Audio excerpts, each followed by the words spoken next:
we go. It's always nice to have an American voice. And so I think it feels really fitting today then to have on the last day of Black History Month an event on the Windrush schemes in Scotland, and to ask really what we know and what is needed as far as these schemes affect people living in Scotland. Knowing Scotland's migration history, I was perhaps not that surprised to see little immediate evidence of a particularly large population relevant to the schemes or of that much ongoing work in relation to them in Scotland. But at the same time, I think it's hard to interpret the existing data on this question. And I look forward to hearing from our panelists who will know more. So what we've done today is we've brought together a panel from 4 organisations, 2 of which work in Scotland and 2 that work in London and Southern England. And I've been really pleased to bring together also an audience that includes quite heavy representation from people who work for a range of advice and support organisations in Scotland. And so as well as having an opportunity to share our knowledge today in relation to the level of need out there on these schemes, can I kind of urge you to fill in the survey link in the chat. I'm really hoping that today this event provides a bit of a catalyst or an inspiration for the ways in which we could think creatively about any existing demand for support and advice in Scotland and how that could be met. And I think our 2 UK organisations in particular have models and funding and ideas to share that we might find that there's interest in taking forward. But I'm going to stop going on about what we're planning to do and get into that now by handing over to my colleague, MPS Senior Researcher Rebecca Kay, to chair the panel. It's a short event, so we'll be quite strict with our timing in order to leave room for question and answer and contributions from the audience. Thank you, Sarah, and welcome everybody. And it's really great to be chairing this today, especially since it's, as Sarah said, it's our birthday. And as it is quite a short event, I would invite you, if you have questions or comments that occur to you while people are speaking, to pop them into the chat. Sarah will be keeping an eye on that, and sometimes that can help to keep things moving when we get to the question and answer session, because we won't have too much time at that point. So without further ado, since I've just said there's not too much time, I'm going to introduce our first speaker, which is Pawel Kopec, who's the Outreach and Information Officer at Citizens' Rights Project based here in Edinburgh. And since 2019, he's been responsible for delivering information, advice and support on the EU settlement scheme, and more recently on the Windrush scheme, as Citizens' Rights have moved into working in that area. So over to you, Pawel, for 15 minutes. Thank you very much. I'll try to be as brief as possible. Promised. Let's try to share the slides.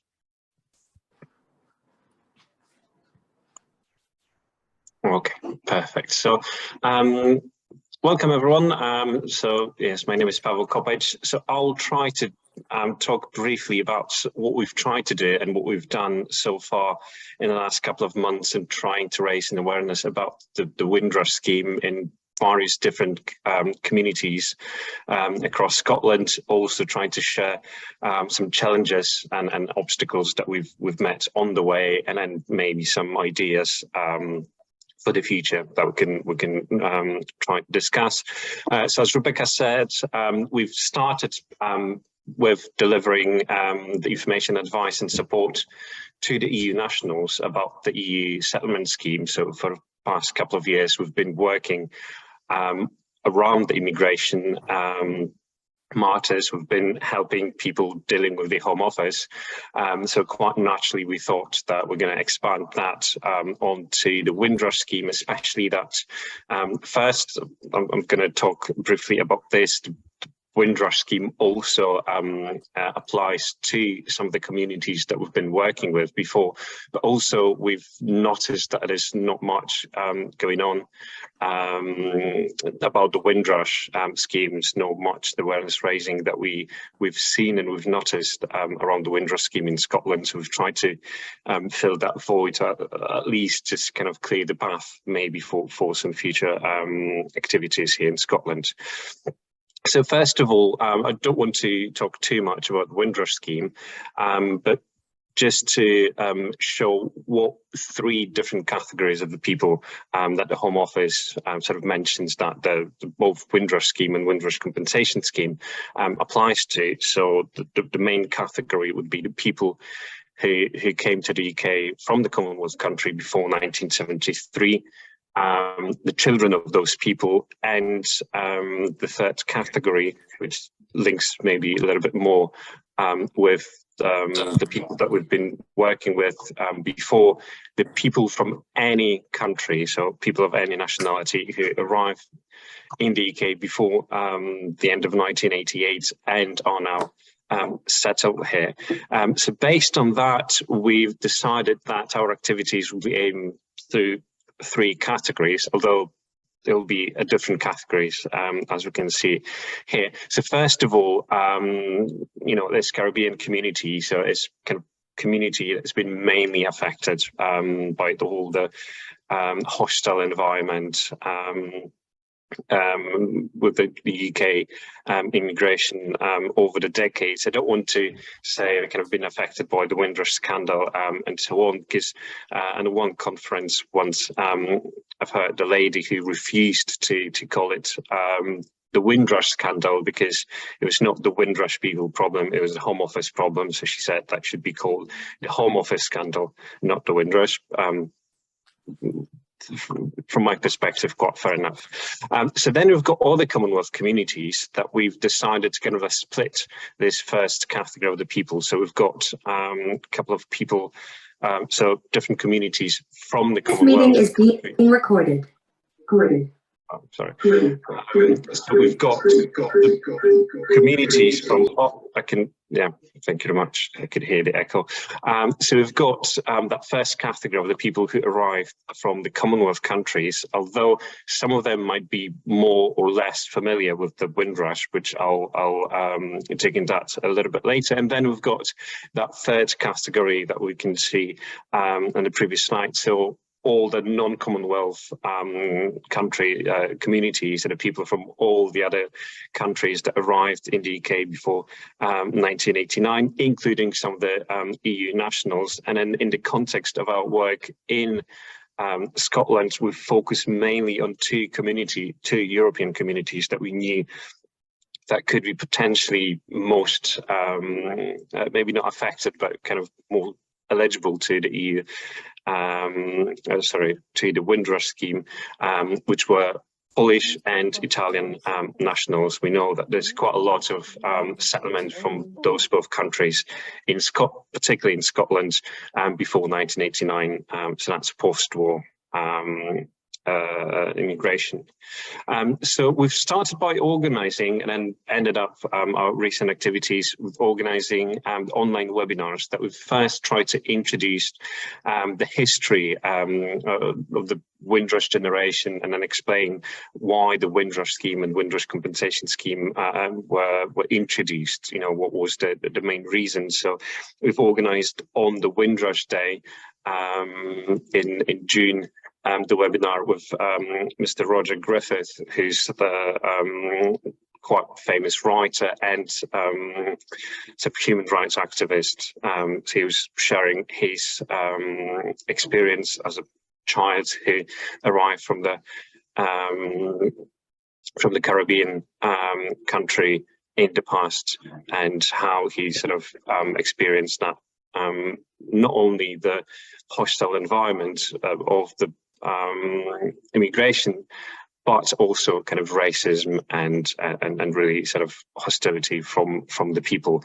So we've also tried to create, so we've created different printed materials, so leaflets and poster. We've tried to sort of raise the awareness quite widely, as I'll later explain why. So we've contacted by email or phone calls over 300 organisations and charities that work with minorities, and not only with Black and Caribbean minorities, although we've tried to reach them primarily, right, because we knew that they might be mostly affected, so that probably they could benefit with some information and support the most. But also we've decided, based on our experience with the work with the EU settlement scheme, we're trying to think of the ways that we can reach those vulnerable people that might not be reached otherwise. So we've sent the physical letters, over 1,500 physical letters to care homes, to churches, to community centres, because we knew that the physical letters might be maybe less likely to be ignored rather than the emails that could be easily deleted. So we've tried to think about where we can find some vulnerable people who otherwise won't be able to get enough information about, you know, what the Windrush scheme is and Windrush competition scheme is about, and where they can find more information and support. Obviously aiming as well not only to the individuals but to the actual organisations, so the churches, care homes, and so on, because from our experience, again, from the work on the EU settlement scheme, we knew that we need to have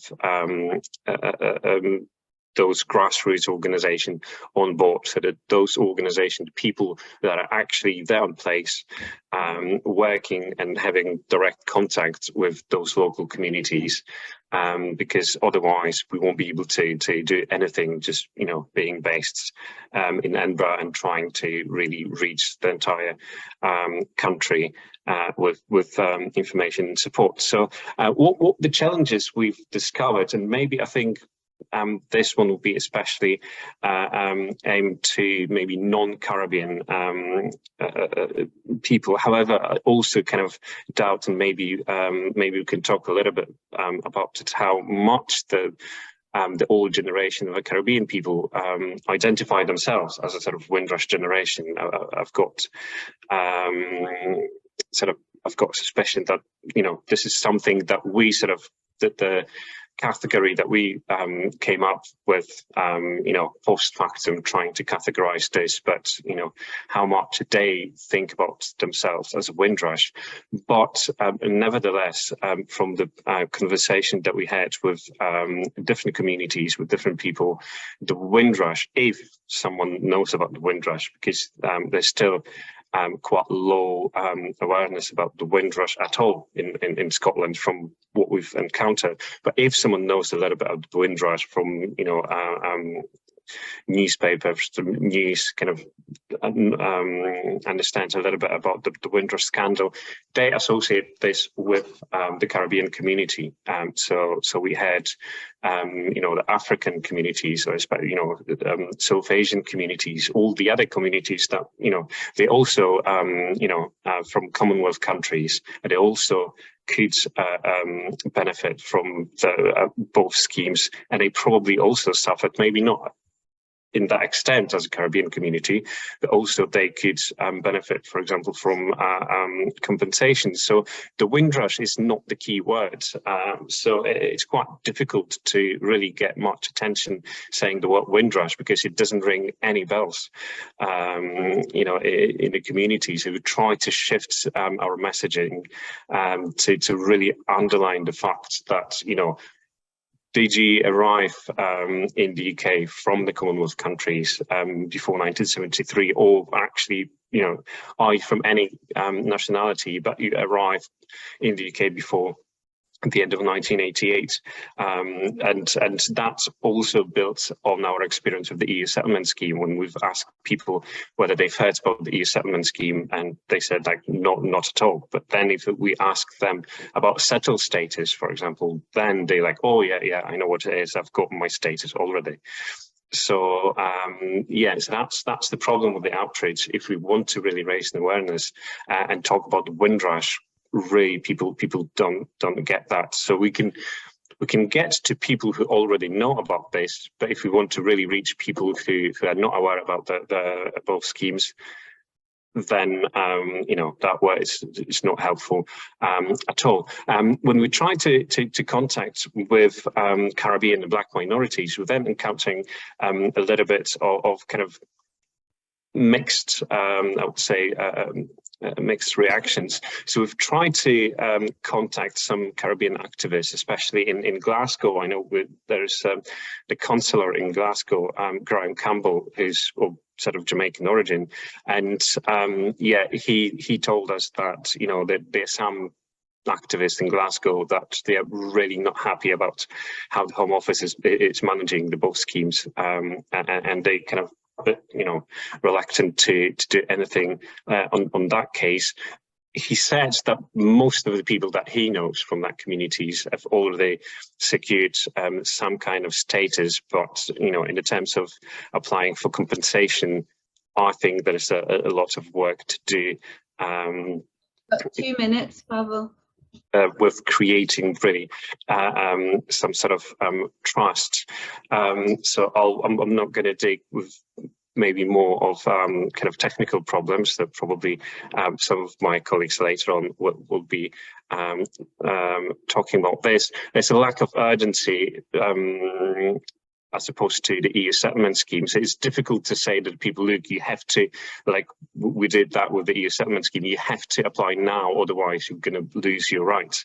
So then the people are less likely to respond. And all the problem with the particularly my communities in Scotland is that, unlike in England, I've noticed, they kind of widely distributed across, so you don't have the clusters of different communities in a different sort of towns and cities. You can't say they've got like a huge Kenyan population in Motherwell or plenty of people from Barbados in Falkirk.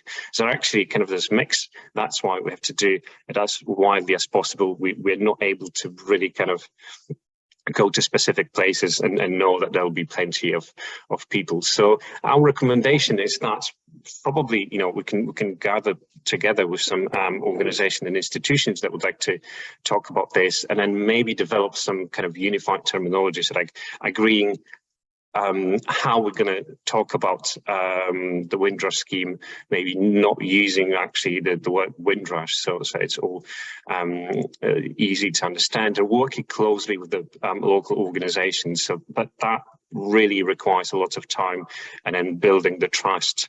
Obviously, in my case, that probably, you know, my appearance also doesn't help me to gain the trust with some of the communities. But you know, that it's not sort of the matter of like days or weeks, and also kind of better access to legal representation. We can talk about this a little bit later, but I know from for example, the Windrush National Organisation Conference that have been on Friday, that this is a really weak point in terms of both scheme, especially the compensation scheme.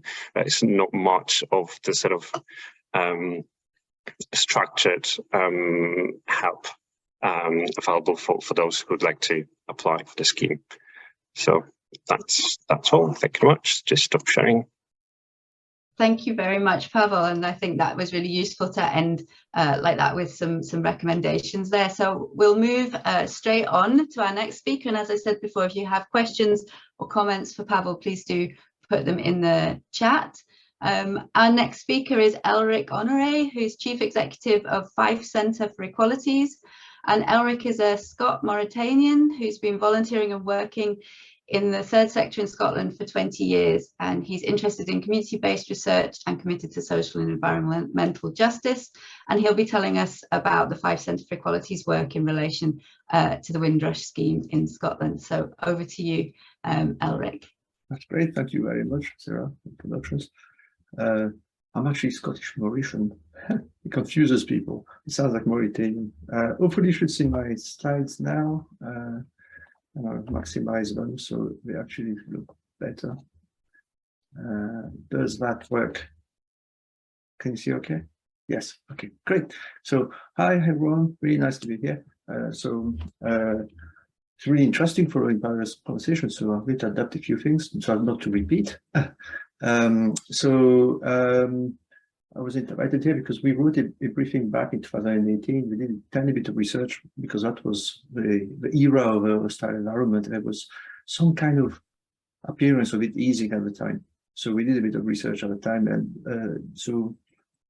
it feels like so long ago, but it feels like a surprise to be invited to talk here, but very, very pleased to be here. So let's just crack on.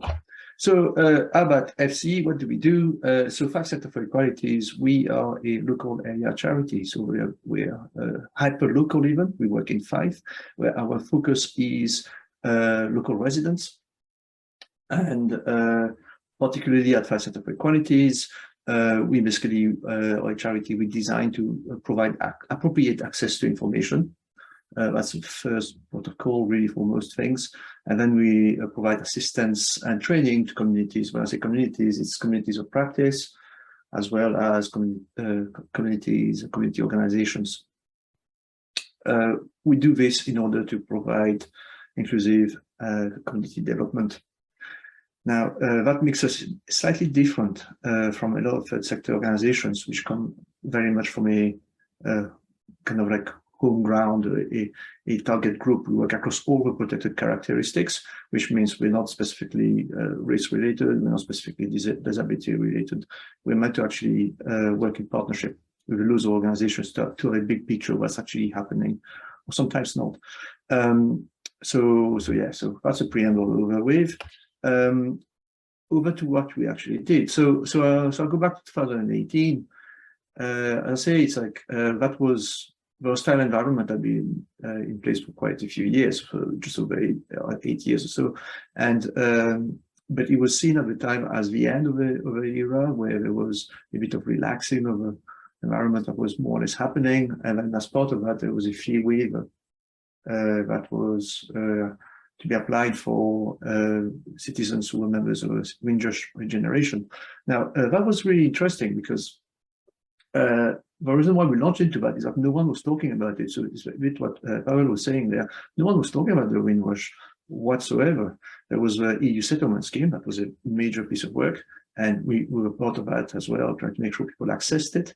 But no one was talking about Windrush. Now, as someone who's part Mauritian, I was like, well, I've got all the relatives that would have been part of this. They have moved on, but they would have been part of this. They would have been worried about this. Why is no one speaking about it? So I did a bit of digging.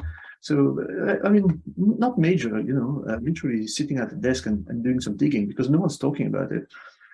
We did have some anecdotal kind of concerns raised with us. We have concerns forms, or sometimes in community meetings, people tell us about what's going on. And there was a bit of that about mainly the older people that were worrying about, are they going to be affected? Is that going to create access issues to services and so on? So there was a lot of anxiety really, but we didn't feel like there was a major focus on it. Might it be about addressing it? Also a major reaction from the community about it. So that's why we did some research. So it was really to scope who is it likely to be impacted, and is there a local need, so that we can inform. So as of common, there was a relaxing of environment at the time. We knew that basically would have meant potentially saving just over £3,000 from a pocket that someone might be threatened to actually pay in order to get ILR, indeterminate leave to remain. And we know that does impact other people's pocket quite severely. So if there's a way to prevent that, we should look at it. So, and this is the work that we do. We really wanted to make sure that there's a briefing that actually make sure all staff are aware what's actually happening, because we knew the media had gone in different directions. So, okay, so that's... Sorry, I didn't hear that. All right, okay, so that's something else. Okay, so, all right, so what did we find, really? So there was a lot of lack of understanding at the time that this is exactly what I said, so I'm not going to repeat that. People thought it was mainly Caribbean descendants or Caribbean heritage generation, but actually, okay, so that was good to dispel that, to actually say, well, it was over the whole Commonwealth, and we had people at the time from Ghanaian descent who were actually quite worried about it, because they knew that was a problem, because they didn't have the passports themselves from that era. So they were part of that statistic of people. Very few people that didn't have a passport or the disembarkation card that it was. So we did a bit of digging. I'm a big fan of the census. The census is where I use the data. So that's why I refer to 1971 and 2011. I know 1973 was a cutoff date, but I looked at 1971 data to try and estimate. So we knew that there was around 21,000 or so people in England and Wales at the time that were definitely targeted from that, who had no passports. From that era, we also know there was around 20,000 odd people that came to Scotland just before 1971. That's just, again, census stats, really. So we just made a quick estimate, those that were likely to have moved to Fife, and then who from that is likely not to have a passport. So 30 people, that could create a lot of hassle. So it was worth for us to get into that and actually say, okay, let's raise awareness. So I say that's where the data is. It's all available. People should look at that. But no one was talking about it. I was like, gosh, so there's potentially 30 people in Fife that will face deportation, whereas it's not illegal presence here. They came as welcome British citizens into Fife, into Scotland, and we could actually face that issue. And I was like, okay, well, we need to make sure information is shared. So these are rough estimates. We could do better ones, but that gives you an idea. There's so many Commonwealth countries. There's so many people from that era. It's hard to trace anyone else beyond that, but it gives you what could be the main issue. So what happened, really? Not a lot. I said that's a problem. I can't say that a lot happened. I checked with the local authority in Fife. We didn't have major issues there. Most people that actually would have been caught in that era, they had an alternate form of ID that actually really helped them out, that really sorted them out in terms of their office. So that was the main thing. And then there was a lot of stressful. There was a lot of anxiety. People avoided getting in touch with the public sector or even the sector organizations. We just felt there was such inconsistency that we prefer hiding about it rather than coming forward. So that's something that we did pick up on. There was a lot of work at the time, as I mentioned, about the EU partnership, the EU settlement. So we did that work in partnership. A lot of people accessed these as proxy information about Windrush. So they didn't go to Windrush, they would go to the EU settlement, and then also as part of that, in Fife, CAB's CARF, FMFA's Fife International Forum now, but also Fife Miners Forum, and we were part of that. So if you want, the EU settlement partnership became a proxy advisor for Windrush. As I mentioned, the main thing was individuals were super anxious about lifting the lid on this, because they say, am I going to attract problems by mentioning this? But we do know that in some cases when it happened, the individuals actually went to national organizations. So we either contacted Scotland-wide national organizations, or we actually contacted back down in the UK, the Joint Commission for Migration. So that's it, really. Nothing much more, but I hope that gives you a slice of what it meant at local level. So I put Q&A here if there's any questions, but I guess that's at the end. So I'll leave it there. Thank you. Thanks very much, Elric, and that was really useful insight into work that has been done within Scotland. And as I said before, we'll collect all the questions and have a single question and answer session at the end. But that was absolutely great. So we're going to move over to some organisations from outside of Scotland now who have perhaps a longer experience of working in this area. And next we'll hear from Indra Nauth from Action for Race Equality. Indra is currently leading on Action for Race Equality's Windrush Justice Programme, and this is a programme, a fund with over £1 million to fund small grassroots organisations across the UK who are providing advocacy support to victims of the Windrush scandal. And as far as I know, you haven't had any organisations coming forward from Scotland yet to claim or to be part of that fund. So really important information perhaps for people on the call today. So I'll hand over to you, Indra. Thank you, and hello everybody. I'm pleased to be here today to talk to you about the Windrush Justice Programme. I'm just going to share my screen so you can see my slides and find out who we are. So my name's Indra Nauth and I work for a race equality charity called Action for Race Equality. We kind of do what it says on the tin. We recently rebranded, so it says exactly what we do. We were formed over 30 years ago now, really trying to address race inequality and remove it, which would be is a massive ambition, but that's what we'd like to do. A really nice picture there of myself and some of the team. We are a team of 11, very small. We're based in London, but we work nationally, predominantly across England, but this programme is UK-wide. A little bit about us. We were set up in 1991, really to try and address kind of inequality sort of through really just about kind of what's happening in the lives of particularly Black, Asian and mixed heritage people and why disparities exist and what we can do as a charity to remove and eradicate some of that. We have a lovely website. I'm sure that you can all go and take a look at it. What are our core aims?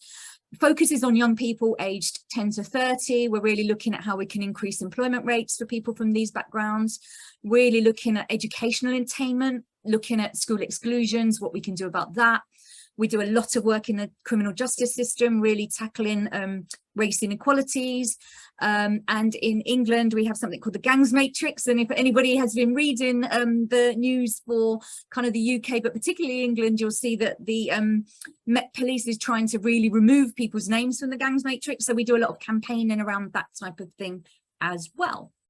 So what is the Windrush Justice Programme? So you've been hearing from previous speakers about the compensation fund, the Home Office, really in reaction to the hostile environment and particularly, I will call it Windrush, the scandal that erupted coming up to 5 years ago, where many people, particularly from the Caribbean, found themselves declared not British citizens. It completely disrupted their lives, where they were stripped of a status that they'd had for 40, 50, 60 years of their lives and told they are not British citizens. These are people that had worked for nearly all of their life. So again, 40 or 50 years, had paid into national insurance, had, you know, been able to use the National Health Service, had contributed taxes for all of those years, had seen their children and themselves, in fact, go through schooling in this country, and suddenly, literally overnight, told you're not a citizen, you can no longer access healthcare, you can't live in a council property, you can't work. So that scandal broke coming up to 5 years ago. In fact, next April will be the 5th anniversary of that, and in the main affected people from the Caribbean, though as colleagues have pointed out earlier, does also impact people from other Commonwealth countries, particularly countries like Ghana and Nigeria in Africa, India and South Asian countries. The Home Office has set up something called the Windrush Community Fund, and that is funding organisations to raise awareness that you can, if you are a victim, where your life has been completely turned upside down, you can access some compensation.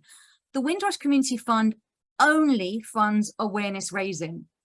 A group of funders came together off the back of a report by an esteemed lawyer called Jacqueline McKenzie, who spoke about the work being done by advocates. Many of themselves are victims of this scandal and have sought to try and get compensation themselves.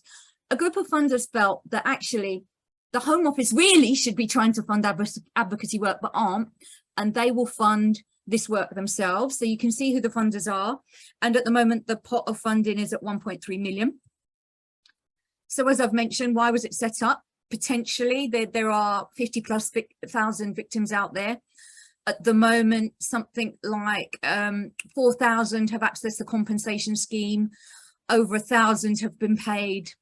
An average of 57 million in compensation, which sounds a lot, but when you do the maths, that's 40,000 an average per person that's had their lives completely turned upside down. I should say over 28 people have died without being able to access this scheme. These are people potentially that couldn't access the healthcare service and as a result weren't able to now access compensation. There are lots of reports you can read about this scheme. There are lots of campaigners trying to campaign to have it removed from the Home Office so that the compensation sits independently. What will this fund do? It will specifically fund grassroots organisations, so not larger organisations, not solicitors who are doing this work, many of them I should say pro bono. At the moment, this will fund the grassroots organisations that have come together to fund people doing advocacy work. You know, these organisations have come about because no one else was doing this work. No one else was saying to the victims who were trying to get some sort of recompense for the horrors that they have faced, you know, and to access a very lengthy, very difficult, very complicated system to access some funding.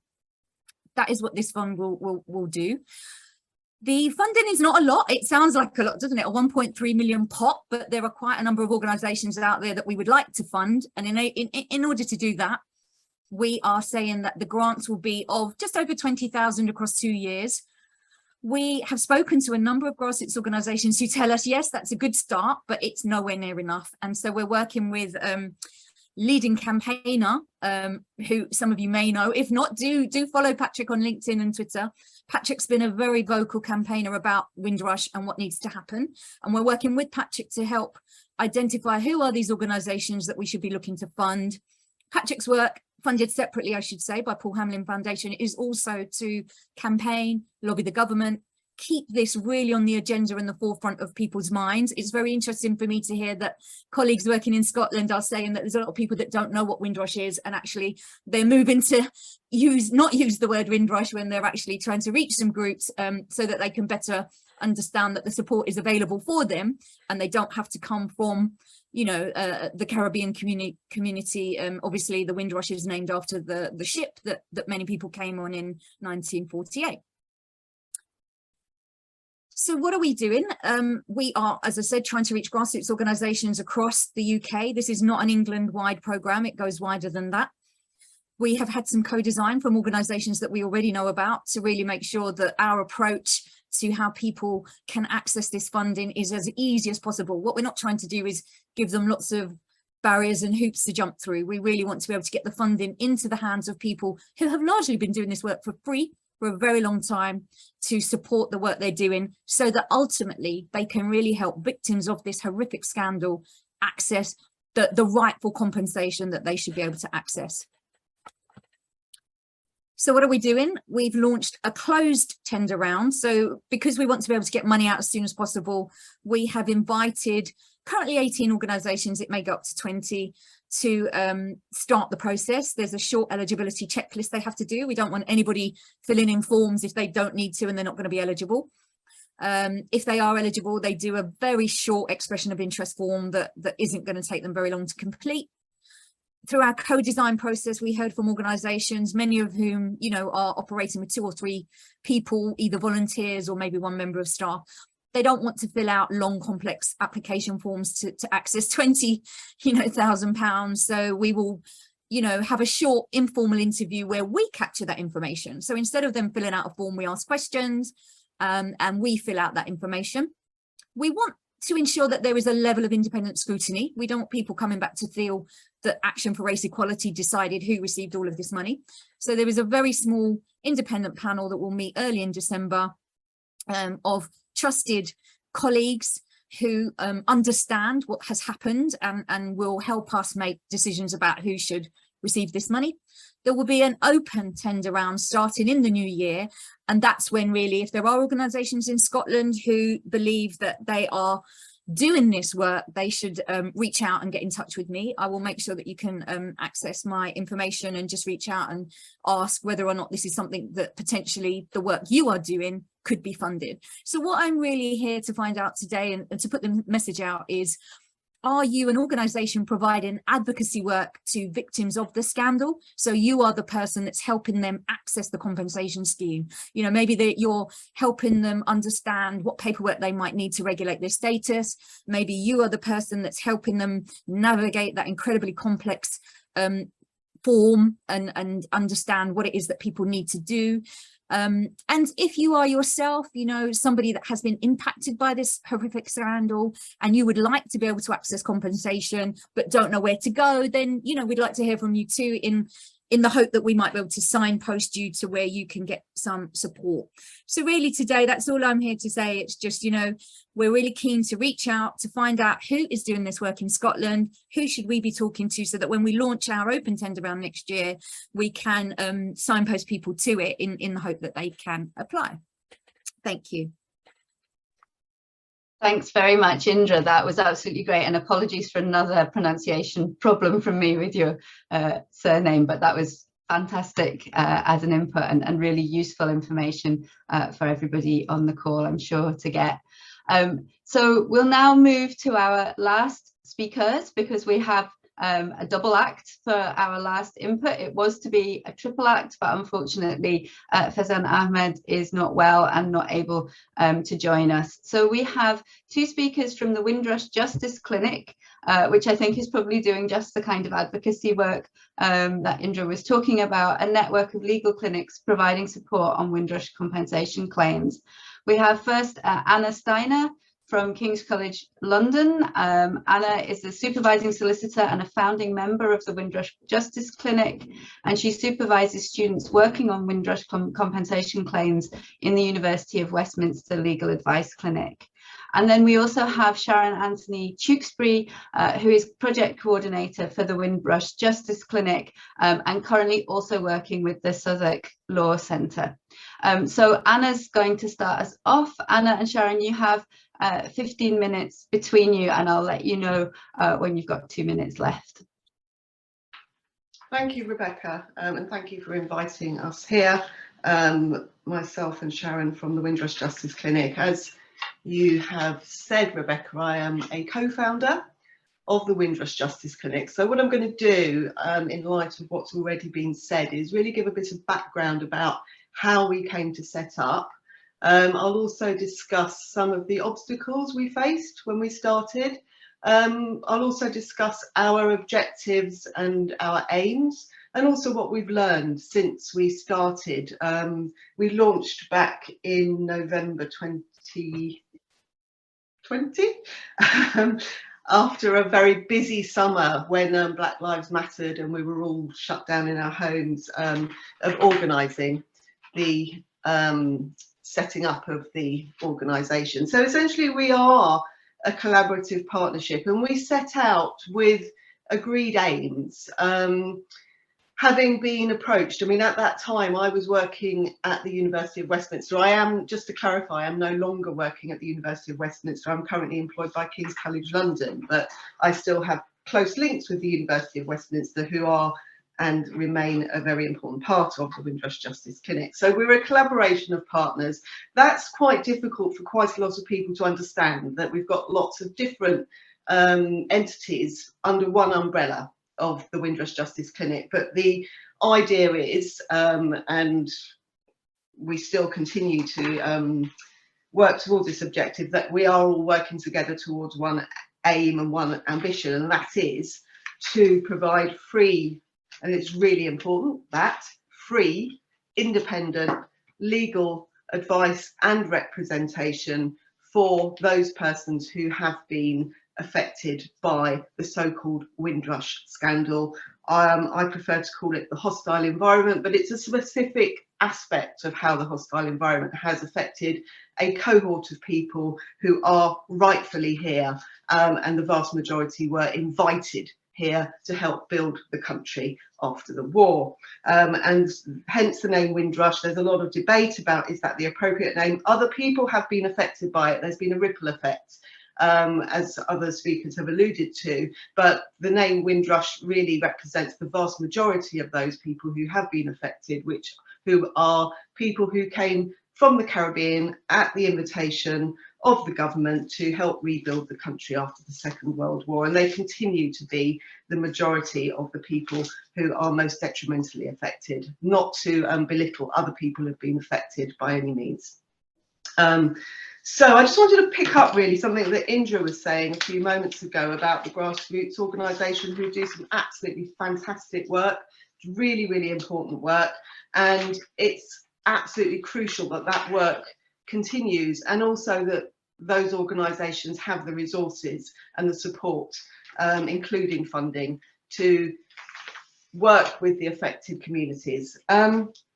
Just to say that we started out as a collaboration, really as an offshoot almost from the work that was being done at North Kensington Law Centre, where law centres, I don't know how many of you are familiar with law centres. I mean, my first role in the legal world was in a law centre. It's somewhere that I always wanted to work because I saw it as a really important organisation, a network of organisations that are embedded in the community and led by the community. So I'm a law centre lawyer, that's where I cut my teeth, and I continue to be committed to the law centre movement. However, over the last 20 or so years, it's become incredibly underfunded. But just to really say that North Kensington Law Centre are working very hard on Windrush cases for a considerable time since the scandal broke. Other law centres have also been working with people who have been caught by the Windrush scandal, including Southwark Law Centre, Hackney Law Centre, Luton Law Centre. There are many law centres around the country nationally working with people who are victims and survivors of the scandal. However, those people that are doing this work in law centres that I've spoken to have expressed the lack of resource because we are not funded. There is no legal aid to do this work, and as somebody said earlier, lawyers are not funded to do this work. So I do get some funding from within the university to be involved in the project, but the amount of time that I put into it, most of it is my free time. You know, not that I'm sort of seeking any sympathy there, it's just how it is. But there is an issue with resource. And really coming back to another point that was made about engagement, and I think it was Pawel who mentioned from the Windrush National Organisation Conference, which Sharon and I attended on Friday, that there is a lot of work being done in terms of engagement with affected communities, that the Home Office has this fund where they are funding people to do outreach, and people are becoming engaged. However, once they come to put in a claim for compensation, the messaging from the Home Office is that you do not need a lawyer. This is something you can do by yourself. This is something that the Home Office will help you to do. So what we found when we launched in November 2020 is that we started to have people approach us for assistance with their compensation claims, but the vast majority of those people were people who had just done just that, put in the claim by themselves, filled it in and expected the Home Office to then do the work that was required to uncover the evidence, the documents and so on and so forth. However, that wasn't happening, and they were being made frankly insulting offers. So we've discovered quite early on after our launch that actually the vast majority of the work that was needed was to help people to actually appeal what are called reviews of those offers of compensation that were being made. We did get some people approaching us for initial claims, and the very first client that I took on at the University of Westminster, where I was working supervising students on the cases, was taken on in November 2021, and he very recently accepted an offer. It took that length of time to work on the case, obtain the evidence, doing it with students, doing it in the pandemic where none of us were in the office. We didn't have photocopiers and scanners and so on and so forth. So it was working against the odds. But what I discovered that actually putting in a year's worth of work, even though it was slow, paid off, and the offer that the very first client received was a decent offer, which he was happy with. So I've gone off on a bit of a tangent, sort of picking up on the threads that I heard from the other speakers, and I'm going to pull back now to really just come back to what we do and where we are and what we've learned. So we are, and we've grown. There are a number of organisations. Sharon, can you put back the original slide, please? Thank you. Who are all on this slide. So when we started, it was really just going to be North Kensington Law Centre, the University of Westminster Legal Advice Clinic, at which time where I was, and the Claudia Jones organisation, who are our community partner. The Claudia Jones organisation, for those of you that are not aware, it was founded in honour of Claudia Jones, who was an activist from the Caribbean. I recently went with Sharon to watch the play about her life, and it's actually so moving, so compelling, and if it does get funded to tour, I would urge others to watch it as well. So Claudia Jones was an activist who was in the Caribbean. She went to America, where she was then deported to Britain. So at that time, Britain was Rwanda, the equivalent of, because of her political activism. She's been involved in many activities and activism in the UK, all of which is more widely known and can easily be read by anyone who is interested. But we do work with the Claudia Jones organisation, who are primarily there to work with people of African and Caribbean descent. Primarily, a lot of their services are directed towards women, and they offer a number of services, including dealing with crises, dealing with food banks. They provide food banks assistance, counselling, therapeutic support, and they've also come on board with us as our community partners for the Windrush Justice Clinic, and they have been doing outreach with us. You're halfway through the 15 minutes, Anna, just to let you know, in case you want to. Yes, I'm taking up 10, so I've got my timer on, thank you.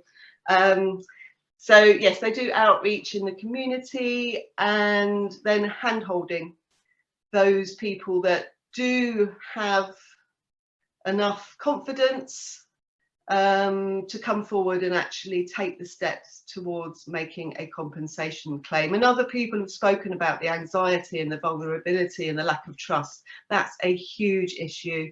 People are terrified, and we're not looking at people who have just come into this in the last 2 years. No, we're looking at the history, the historical racism that the empire, as Britain once was, has sort of inflicted on persons. I won't go into that because I could rant for hours and hours, and I will focus back on where we are. But we're looking just not at the present time. We're looking at historical trauma, trauma on trauma on trauma, and racism. And to gain that trust and to overcome that anxiety does take some very, very careful and sensitive work. And that's where the work of the grassroots organisations that Indra spoke of is key, absolutely crucial. Back to us, Windrush Justice Clinic, Claudia Jones are our community partners. They're working on the ground, reaching out to people and helping us to prepare their compensation claims, doing the hand-holding, and also providing, really importantly, counselling where that is desired. And clients who have been through the process have reported back how important that therapeutic support is, because essentially the Windrush scandal has traumatised people, and in order to make a claim for compensation, those people will have to open up about awful things that have happened to them and lay those on the table in a statement. And to be able to achieve a decent, I'm not going to say an adequate, because they're not, an adequate offer of compensation I think is really unlikely under the present scheme. To achieve an award of compensation that is acceptable, I should say, it's really important to obtain a very detailed statement. And I'm just going to throw in, and I've mentioned this to Sarah, that my initial training was in asylum work. So I am experienced at obtaining detailed statements, quite traumatic statements from people. And it does require a certain level of insight, I guess. I mean, I'm not professing to be any, you know, kind of specialist or anything, but I think that has given me, as somebody who's able to take a detailed statement, an insight into how to be guided by the client when they really don't want to talk anymore. You leave it there because you've got to respect what they're dealing with. So that's where the counselling, therapeutic support is really important. I'm conscious of the time, so I'm going to move on. So what have we learned? So we grew, and the reason there are so many of us now is capacity. Because very quickly, once we started to get trust within the affected communities, we found we were overwhelmed, not only with review cases, but new cases. So cases were coming in and we just simply didn't have capacity to deal with them all. So increasingly other partners came on board to help increase that capacity, but we still continue to be faced with the lack of resource because the legal work is not funded. So although there are all of these organisations on the screen involved, we still have a problem in terms of capacity and the capacity to take on new cases. So we've learned that it's very, very resource heavy work. It's work that has to be done sensitively. It's work that has to be done carefully. If it's done carefully and a really good statement is obtained from the client, and I have to say that that can sometimes take 4 or 5 sessions with a client.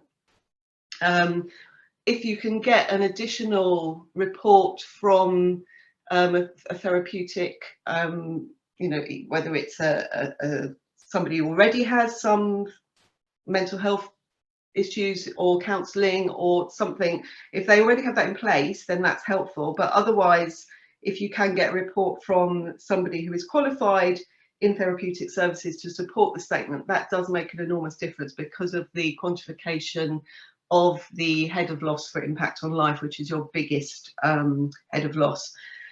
Anna, I'm sorry to interrupt again, but that's something that's missing. Yeah, I'm going to hand over to Sharon. We're nearly out of time for this panel, and she wants time for Sharon to speak. And we're very, I'm just going to wrap up now. We're very, very conscious that that needs to be in place. We are very conscious that the Home Office isn't the place for the scheme, but we have to work with the structure that we have.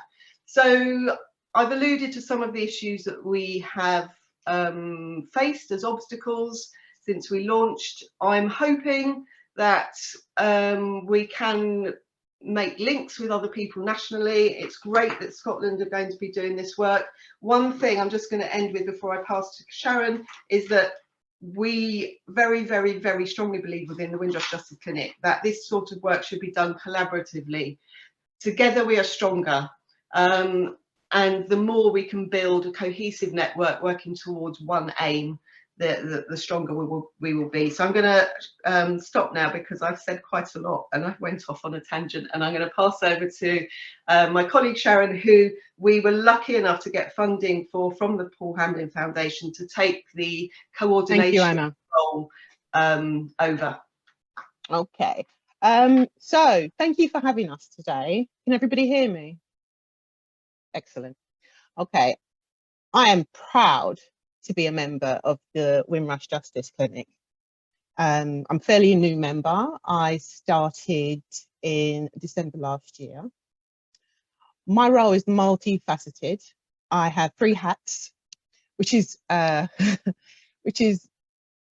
juggling experience because I only work 3 days a week.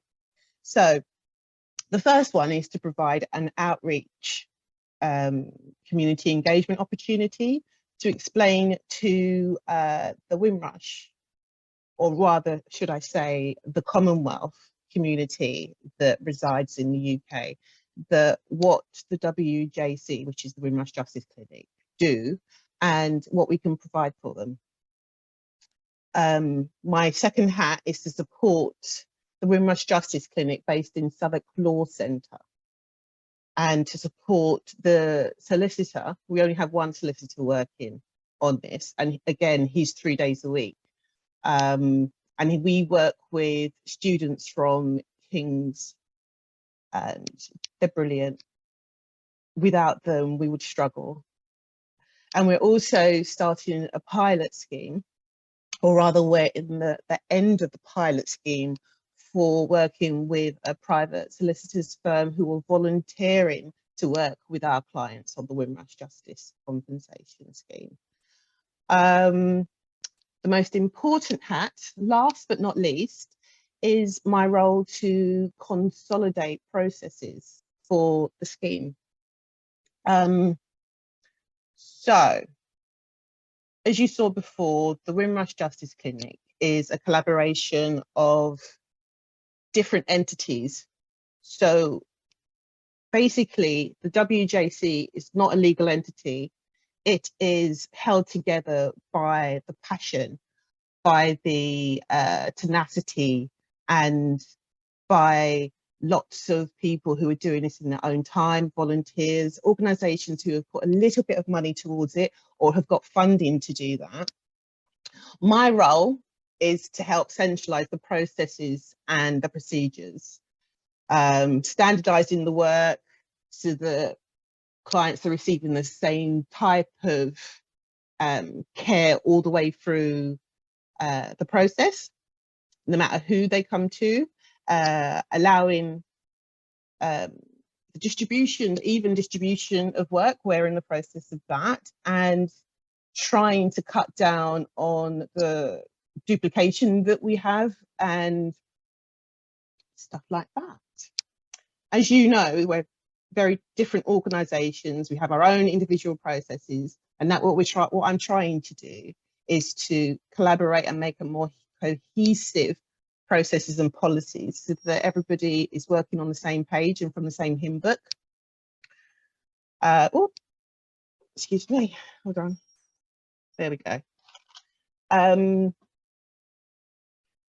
So what have I done? Oh, I'm going to be very quick. I'm going to skim over everything because we're running out of time. So we've got about three or 4 minutes, Sharon. Oh, so excellent. A little bit of time. Okay, so since I've been here, we already had subcommittees for the main board, but what was happening was we weren't using the subcommittees right. So I initiated a skills audit and made sure that people who were on the subcommittees were in the right place, that their skills were best being used. We've got publicity and comms, we've got funding and reporting, we've got research, and then we've got the legal advisors clinics. We solidified our aims and objectives, and we formalised some of our procedures, especially around how we interact with potential new clients, how we process their information. I put forms, triage in place, and what else have we done? We've done a few other things. So I'm going to quickly jump, because I'm very conscious of time, to the outreach. Now, we didn't have, everyone was doing their own thing. We didn't have any guidelines across the organisation. So I've produced, in collaboration with some volunteers and colleagues, a toolkit for advertisements, templates for publicity and advertisements. And what I'd like to talk to you, what I found was when I was doing my outreach, things that I did was I hosted an event in collaboration with the Claudia Jones organisation. They were fantastic. I was new to post and they just are old hands at it and were able to hold my hand through the whole process. 2 minutes. What we found was that hosting an event took up a huge amount of time. So we reevaluated, and it was, should we attend as speakers for existing events or events that are going to happen and festivals that are going to happen where the majority of our Commonwealth audience that we want to reach will be there? or do we then go to speakers events and target our enablers, the people who have direct access to our target audience? So what we've decided was hosting an event is good, and we can determine exactly who attends and who we market to. But attending as a speaker, we have a captive audience who are already within our catchment area, who are, and if they're not the captive audience, then we have like social workers, nurses, who meet people in their day-to-day job, who can then say, oh, you've got that problem, maybe you might be entitled to the, and that's how we're also approaching it. So what are we working on centrally? We're working on the reporting system that can track electronically, not manually, electronically, the potential new client and the client's journey through the Windrush Justice Clinic.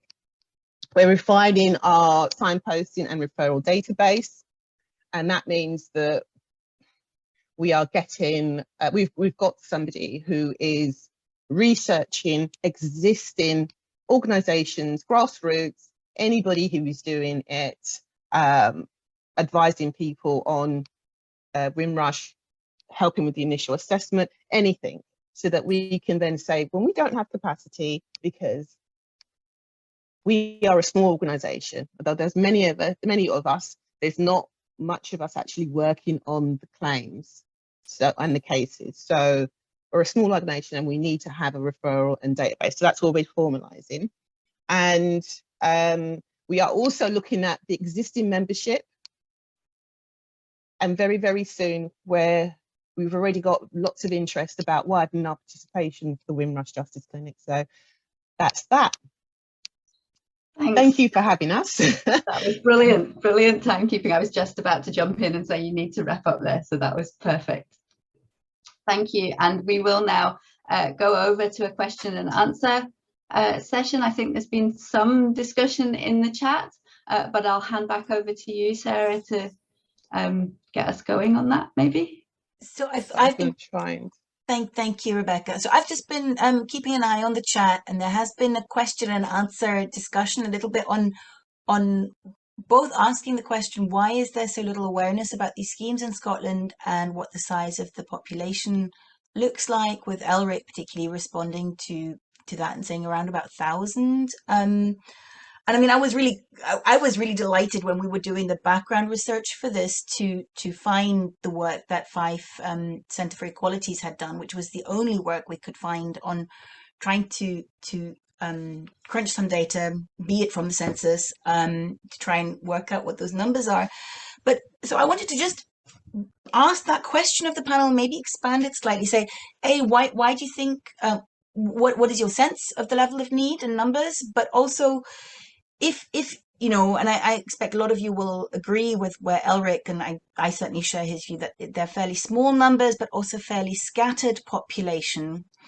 And I guess I would like to ask the panel that in that situation, what do they see as a good model for you know, those people, even if they are few, will need advice and support. We've heard about that from both Indra and Anna, that this is, you know, a complex process.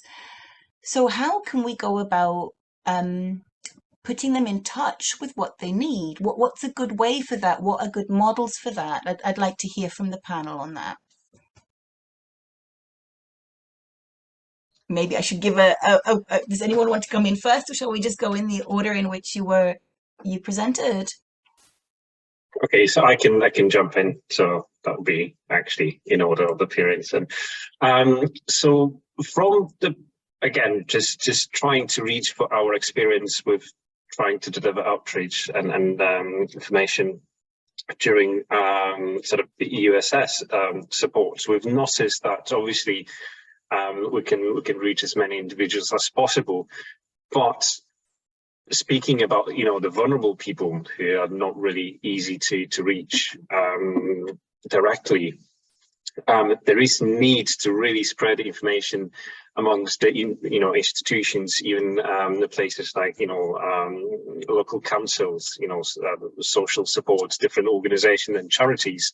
So when they identify some individuals within their communities that need help, then they should know, okay, there is something like the Windrush scheme. I think that person might be eligible, and then they should know where to signpost these people further, what organisations they can come up with. And then that's what we can see with that work in the EU settlement scheme. So many clients actually been referred to us from the charities or support organisations. So I think we can try to also use those local organisations. They don't necessarily need to be the organisation that actually work with those communities, but who work with some kind of vulnerabilities. So then if they identify someone among quite a lot of the vulnerable people they're dealing with, the person who might be eligible for the Windrush, then they're going to sort of pick them up. Thanks, Pawel. Elric, do you want to come in? Okay, similar points. From our perspective, the thing that would really work is, because of the taboo behind it, that people are avoiding and anxiety, it's just to make sure that your local anchor organization that is known to be the one that supports migrants. So in Fife, you obviously have the Migrants Forum, which is an international forum at the time. So it has its own kind of social activity. It's got its own social circle outside, which is not necessarily the stuff that's publicized or flyers and rights. And it's also what the local council would do as well. They would refer to the local anchor organizations. So I would do it this way because of the avoidance factor. People that don't want to live it, they prefer to have that information first, that actually they are safe to do something about it, rather than otherwise. Okay, that's my gut feeling. I don't have enough information, but that's what I would say would be useful. Thank you. So I think I'm hearing from both Pawel and Elric a sort of working with people on front line in order to reach clients that they may be working with. Indra, how does that feel from your? I'm so pleased that I joined this conference today, because I've been really interested hearing from other speakers that there are actually people, particularly from the Caribbean, in and around Scotland, and there was mention of a kind of activist in Glasgow who are not happy about the Home Office scheme. For me, it's about trying to reach those individuals and those groups and the networks that they are connected to. Who are they? They exist. We've been hearing about them. And to really find out, are there organisations that can support people to be able to access the compensation scheme? And if not, should they then be formed? Should they be set up? Part of the fund that we're offering is to constituted organisations, but also there is a little bit of funding to do some organisational development work. So we'd really be interested in knowing, are there sort of informal associations that are partly constituted, who with a bit of support could become more constituted and kind of grow what they do? So I'd be really interested in finding out more about who these individuals are, who these activists are, whether they are accessing any support at all, and what that support might look like, so that we can see whether or not the funding we have certainly can help organizations that are not necessarily registered charities, constituted in some way, sustain and grow, really, so they can do more of this work if it's needed. There's a lot in the chat about, well, how many numbers, who are we talking about? And that is going to be interesting to see mapped, because it isn't just people from the Caribbean, but as Anna quite rightly pointed out, that is the vast majority of the people who are severely impacted by this, who we are really trying to reach, but obviously other people from the Commonwealth as well. So for me, it's really about, who do I particularly, and organizations on this call, need to be reaching out to? Where can I find them? What support is available, and how do we help, using the funding we have, make that more accessible? Can I jump in here, Anna? Yes, Sharon, do please. One thing I found was, if I sent out emails, if I sent out physical letters, if I posted something in relation to our availability to attend an event, it went into the pile. But if I had a contact who knew that organisation and I got a personal reference, that then opened doors, and I was allowed in to then do an introduction of our organisation. that a person, I cannot emphasize enough how important it is to actually meet somebody who is actually going to give you a personal reference and an introduction. If you don't have that, you're still always going to be on the other side of the door. Yes, so I would like to second what Sharon said. Was I not going to get a turn? Sorry. Yes, Oh, yes, sorry, you will. no. Sorry, Anna, on you go. I need to wait a bit longer. I just wanted to really follow on from that, you know, that coming back to Sharon's point and the point that's been made is that trust and is so important to build that trust, and working with organisations, trusted organisations, working in whether it's refugee work, migration work generally, a well-established and trusted organisation is really important. And just an example, one of, you know, our very first clients actually was referred by a refugee organisation. You know, and as I said to Sarah when we were discussing this event and planning for it, the people that have been affected are very often found in surprising places. And this is, I think, the crux of the matter is, you know, and we are all aware that there are many people that have not been identified, that are not accessing the compensation scheme.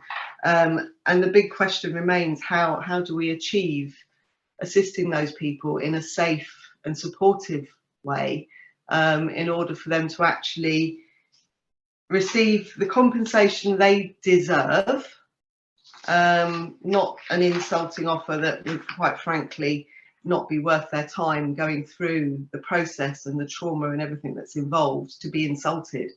And that's where the work, in my view, is to be done now.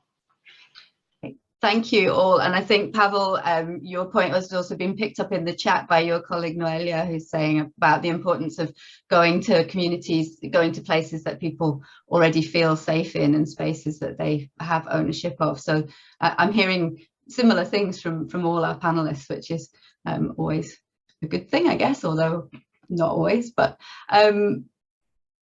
are there any other questions, Sarah, or comments to pick up on at this point? We've only got 9 minutes left for the meeting as a whole. So, Rebecca, do you mind if I just jump in? No. Colin Carroll from the Scottish Government. Thanks very much to all the speakers today. I just want to point out that legal aid is available in Scotland for... That was going to be my question, Colin. Yeah. So it is available to help people make applications to the Windrush scheme and the compensation scheme.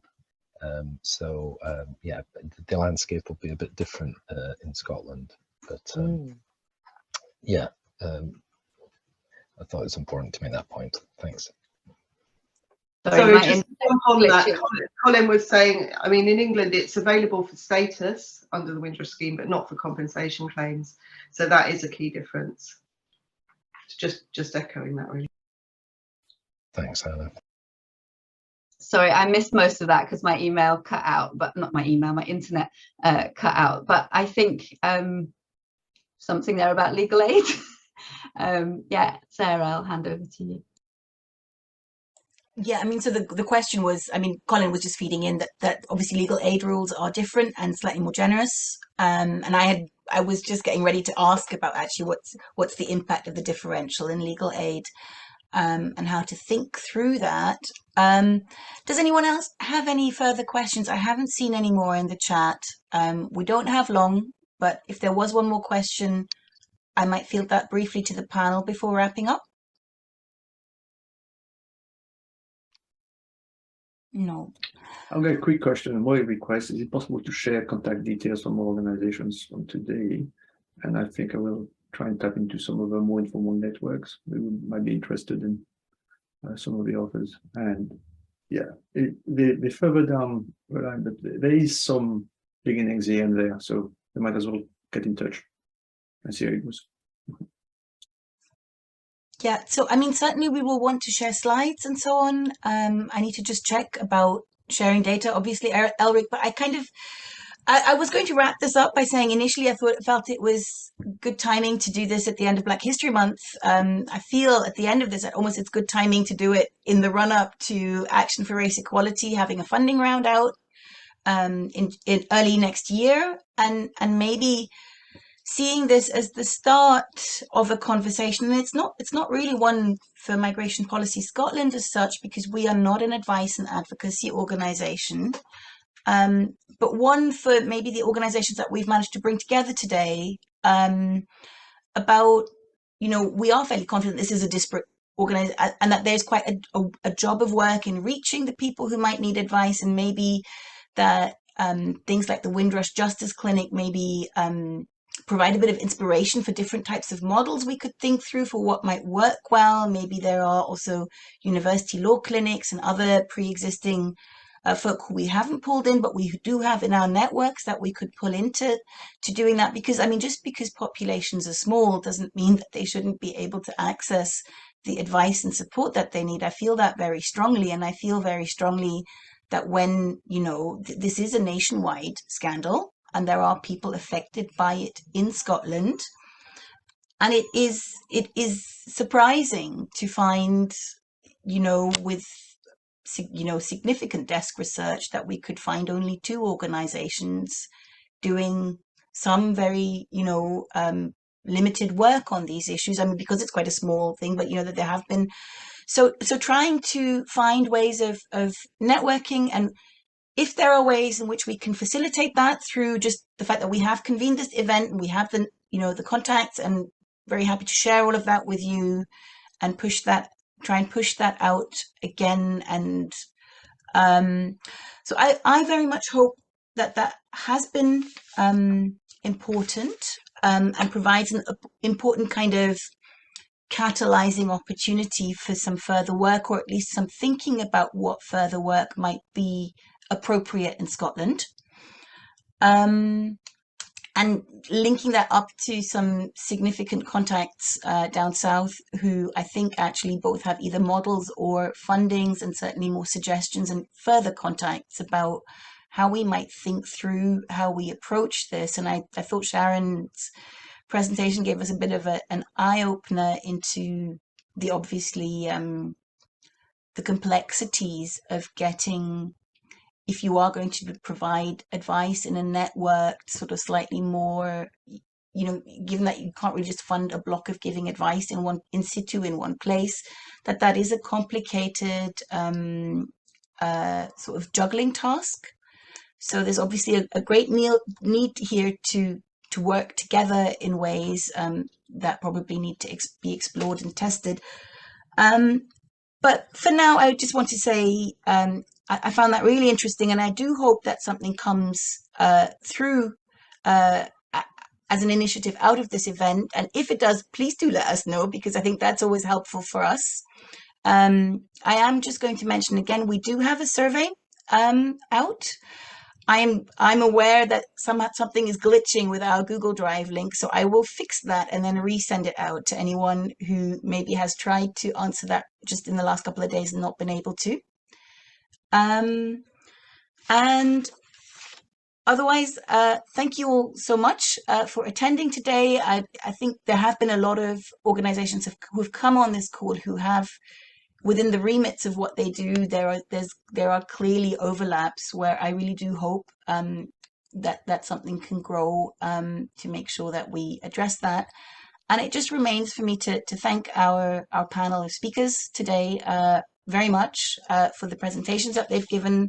It's been illuminating to see what has been going on around Windrush nationwide, but also quite how much hasn't been happening in Scotland, and wondering whether there is scope, particularly with some of the funding from Action for Race Equality, potentially to maybe remedy some of that. So thank you all very much for attending. Thank you for having us. Thanks. Thank you for Thanks, having Sarah. us. Thank you. Bye now. Thank you for organizing this. All the best.